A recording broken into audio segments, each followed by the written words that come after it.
Hey, welcome to STREEZYonX. I'm Streezy, and I'm here to tell you what's happening on X in a quick video.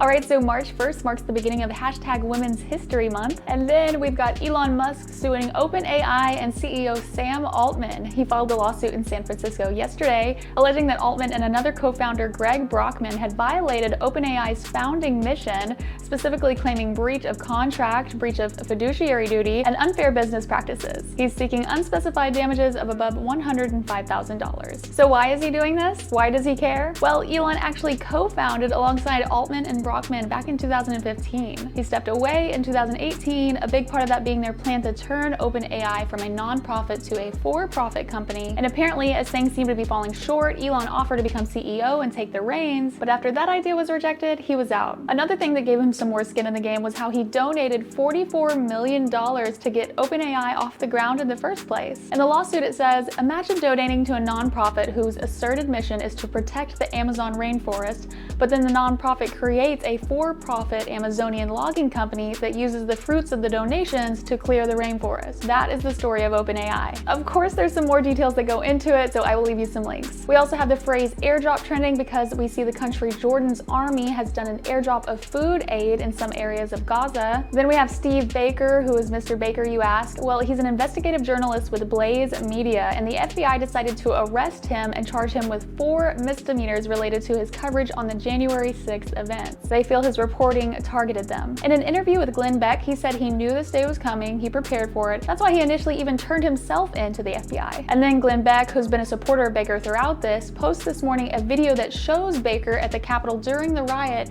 and from what we see, he seems to be just standing away from the crowd, out of the way, against the wall, just observing. So they're feeling like the claims that he was disorderly and disruptive are not grounded. But apparently a chain of events has occurred to where now the House Republicans are planning on releasing 5,000 hours of January 6th CCTV footage from the Capitol. And they plan on releasing all 40,000 hours over the next 8 weeks. What do you think we're gonna see? And investigative journalist Catherine Herridge is also trending. She just got fired from CBS, but there seems to be an outrage stemming from both the journalist side and viewers alike. Herridge was known for trying to remain as balanced as possible and cover both sides of the aisle. Of course, being that way, when you cover sensitive topics that are too big to ignore and you just lay out the facts, but your network leans a certain way, things happen. Another reason people are scrutinizing CBS so heavily is because Herridge is in the middle of fighting to protect journalists' rights and facing contempt of court and being fined $800 a day for refusing to disclose her sources. Not only that, but when CBS fired her, they also seized all of her files and everything. So this could be huge for First Amendment rights and freedom of the press, whatever the outcome may be. Then we have George Floyd trending for the president calling for the passing of the George Floyd Justice in Policing Act. The act is said to be aimed at addressing systemic racism and police brutality. The act is to establish a framework to prevent and address racial profiling by law enforcement at the federal, state, and local levels. It also includes provisions to limit unnecessary use of force, such as banning chokeholds and no-knock warrants at the federal level, with encouragement for states to do the same. Another way they want to uphold police accountability is creating a national police misconduct registry, preventing those that have been fired for misconduct being hired at other departments elsewhere. They also want to implement improved police training. This includes prohibiting racial and religious profiling and mandating the use of body cameras. Of course, there are more details, so I'm going to leave you a direct link to the bill so you can look over it for yourself.